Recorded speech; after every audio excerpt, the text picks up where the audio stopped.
part of the biggest problem is with students, they think they just know everything, or they have a hard time explaining what it is they know.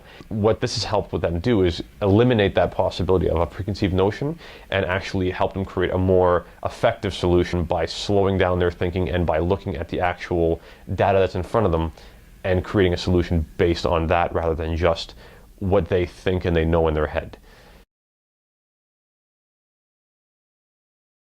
Our regular bathroom was shut down. Our students had to use the kindergarten hallway bathroom, which is on the opposite end of the school. Students were getting in there and graffitiing all over the bathroom walls, in the stalls, on the tiles. We said, you know what, let's figure out how we're going to solve this problem. And so, knowing the pro chart, the students automatically knew how to take the two opposing models. And so one model automatically was writing on the bathroom walls because that was happening. And so we had to look at a bunch of different possibilities. But the best opposing model we came up with was for students to write on paper. And eventually we started discussing, who is this going to affect? We want to create this solution for the school, but who are the people being the most affected? They figured that the vandal was affected because they're really upset about something. They don't know how to express themselves. They're lashing out in a way. I could see their ladder of inference working in their causal model. They know that something caused this to happen.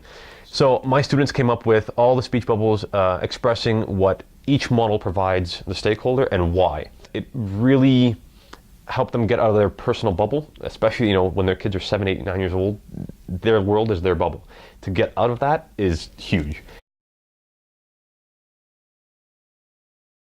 We went from being able to express yourself personally and writing on the walls and writing on paper to writing on a whiteboard that we mounted on some lockers just outside of the kindergarten bathroom walls. Within about a week, the graffiti in the bathrooms stopped. People were actually actively using the whiteboard to draw pictures or write messages to people. And so it took a really positive spin that it got the whole school involved without meaning to.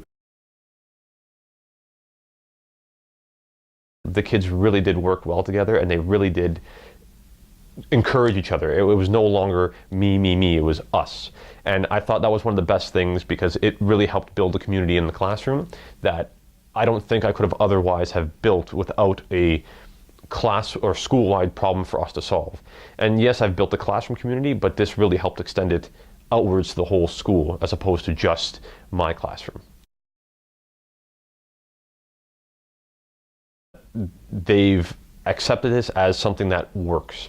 They understand that this is a tool that will help them think and express their thinking if they're unable to do it mentally themselves. I hear stories about the parents at home, how they make pro charts about what pet they want to get, or I hear them writing out ladder of inference and how they want to talk about getting a raise for their allowance. And I think that's what makes it the most important to me, is that it's not just something you're going to use in the classroom, but for the rest of your life.